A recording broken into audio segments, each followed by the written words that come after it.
A good transition thing too is things like Beyond Meat. You can eat a big burger or the sausage. Then you just treat it like you would meat. It's percentage-wise protein. It's pretty much the same. But they're getting better and better. And you have to balance the just total calories and nutrition. Typically, like things like lettuce, obviously they have a greater nutrient ratio in general. They have more nutrition per calorie. Sometimes you just need those calories. Like when you're burning so much.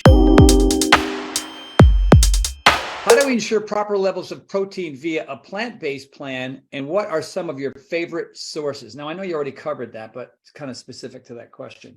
How would you answer that? Yeah, so when you eat more whole foods too, you actually get a lot of protein just kind of in anything you eat. Like I was saying too, the bread, I'll have a sandwich with sprouted bread. Just in the bread is 12 grams there. And then I'll, add some tempeh, or tofu. I mean, I like tofu. Some people don't, as long as you get organic and so on. I do well with it. It doesn't bother me. Or they have cashew nut cheese now. That's pretty tasty. Put some of that on, some hummus, stuff like that. It's just basically chickpeas. And you're getting probably 30 grams of protein in the sandwich. And then, I've had that shake earlier in the day. I just graze throughout the day a lot as well. Yeah, nuts and seeds. If you want more like real protein sources, you can, there's some great new stuff too. Like Beyond Meat has got some really good new things now that are really a lot cleaner than they've had in the past too, like fewer ingredients. And there's another really good one called Meaty. It's just meat with an I on the end. That's mycelium. So it's the mushroom roots. Oh, they spin that together with this machinery. So it's very few ingredients. It's just basically mycelium, and it's like a steak. You cut through it with a knife, and but yeah, check out meaty.com too. It's pretty cool. MEATI. Okay. Yeah, it's a really cool new one. Yeah, there's there's so many things now. Like it's so much easier. Just even the good old rice and beans, I still love.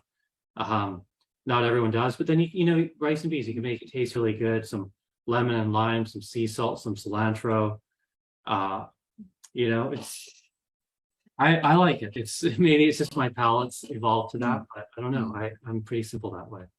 Yeah, when we were in Jackson Hole, there's a place called what the heck was it called, Scott? Remember Picca's, Picca apostrophe S. And they would have burritos, but I don't do the gluten thing, so I'd have an open face, just whatever, mixed greens, grilled, just vegetables, rice, beans, guac, and some salsa. I mean, just heaven on earth. You know what I mean? I think I had that like once a week when I was there. And it's like, yeah, I mean, if you got your go-tos and you love them and it's not creating any problems, then I don't mind eating the same meal 3 or 4 times in a week if it's something I really enjoy. Yeah, you find what works, you just stick with it. And yeah. How long can you eat a vegan only diet before you need supplementation, and what supplements would you need to take? Yeah, so I actually think if you eat a really, like if you are paying attention to it, I don't think you need any supplements. I know some people will say B12, but you can get that from vegetables, root vegetables. There's B12 on there. B12 actually is bacteria that you just kind of get. I do know a lot of people who like to just have the insurance. They like a good multi, a good vegan multi that has B12, iron, calcium, things like that. But like I say, if you're getting a good diet, you're not going to need that. There's one that I do take sometimes when I'm training a huge amount. Or, well, I guess it's more than normal because you're taking in calories that are sometimes more just for the sake of calories than actually nutrition. So you want to make sure you get in enough nutrients there. Or if you're traveling, it's good too. But if you go to thefeed.com, it's this nutrition website, and there's a vegan formula on there that's really good, that has everything, the omega-3 and all that. And again, I don't think you need this if you really pay close attention to your diet or if you're used to it, but it's a great insurance policy, I suppose. And like I say, if you're training extra hard or if you're traveling, it can be good for that. So So yeah, check out thefeed.com, and then there's a vegan formula under I think it's called the feed formula, and it's on there. It's a good one. Oh, good to know. Here's another one from Dan. Are there certain foods that you eat for performance versus foods that you eat for healing and recovery? Yeah, it's an interesting question. I think like things that are more restorative, like these algae, like spirulina, chlorella, you know, they can sometimes upset your stomach a little bit. So you don't want to have them like before anything intense, but they're very cleansing. Like that's why they upset your stomach, is they're actually getting toxins and so on out. So, you know, there's like a pre-workout and post-workout. Post-workout is more when you would want to have something like that. So that's more sort of restorative. And also before like a hard workout, you don't want a lot of protein because you don't burn it. You want a little bit if it's a long, easy workout, so your body doesn't burn protein as fuel. But if it's intense, short workout, you want more sugar, really, like a date or something like that. So yeah, like the more performance are more sugar, carb type things, and more restorative are more the minerals, the greens, the protein, that type of thing. Like you wouldn't eat a big salad right before a workout, right? Like there's fiber and there's stuff in there that you don't want before a workout, but after it's great. Right. Here's a question from my wife. Is there still gluten in sprouted bread? There is.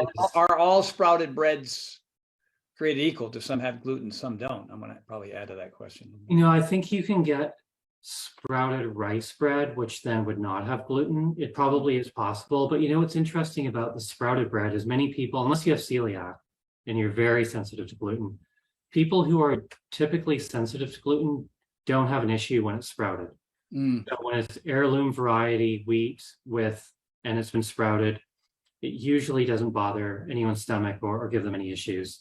So you can try that, but if it does, then yeah, there probably are some gluten-free sources. I haven't actually looked into that. There probably are though. So here's another angle at that topic. Are there probably a lot of people who are gluten-free? They don't have celiac, right? But they have a gluten intolerance. That if they went to am I one of these guys? I'm basically asking this for myself. Would it be worth me experimenting there a little bit and getting some sprouted breads? Usually sprouted breads in the store are frozen, right? You find them in the frozen. They're not on the shelf because they won't hold up, right? But would that be something we're trying, and just kind of, you know, having some sprouted bread like you with having I don't think I've had 3 sandwiches in 4 years. You know what I mean? I just avoid bread like that, you know?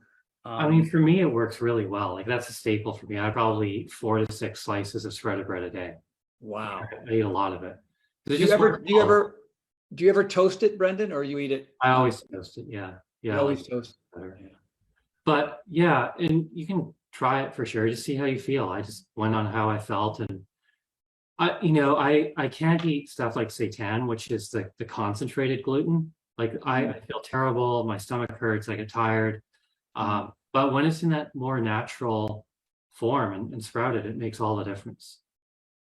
What are some brands, sprouted bread brands that you can think of?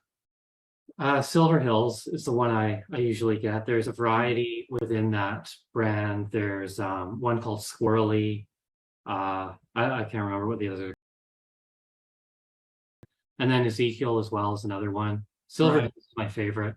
I've been having that since I was a little kid. It's like, I don't know, it's just a staple of mine. And Whole Foods probody? Yeah, Whole Foods. Yeah. Oh, good. I'm going right now. I'm calling Amazon Prime right after this call. Let's see. Where are the majority of your protein components coming from? I guess you've kind of already covered that question, haven't you? Yeah, I mean, there are, and again, if you want like, because when I started eating more plant-based, I stopped thinking of like everything being separate, and because protein's just in a lot of things when you're eating more natural. Even a salad, you know, percentage-wise is 40%, like the greens are 40% protein. Some 60, you know, like greens have a lot of protein percentage-wise. I mean, you know, you have to eat a ton to actually get a measurable amount of protein, but just saying that, it's just there's protein in more places than you would think when the food's not refined, when it's not processed highly. But a good transition thing too is things like Beyond Meat. You can eat a big burger or the sausage. Right. They're delicious. Right. They're very filling, and if you're really hungry, you have a big workout, something like that's great. So then you just treat it like you would meat. It's percentage wise protein is pretty much the same, and they're getting better and better. And then that new company, Meaty, as I mentioned, you can order on their website. That's really amazing as well. Yeah. Well, it's interesting, you guys. I remember when Brendan came to me, I think you brought the CEO to the house for Beyond Meat in their early stages, and you were an early investor, I think, right? Or yeah, in Beyond Meat. Well, I had shares because I helped them develop the Beast Burger. It was called in 2015. It was their first burger. But they went public and stuff, and it's all different now. But they're still a great company. But right. So yeah, who I brought to your house was actually Tyler. Tyler started a company called Purist that sells all the pea protein to Beyond Meat and to Dairy at the time. Yeah. So yeah, he's a former NFL player.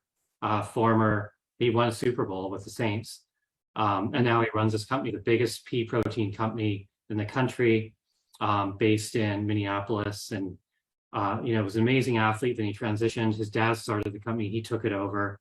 But yeah, you killed his legs that day.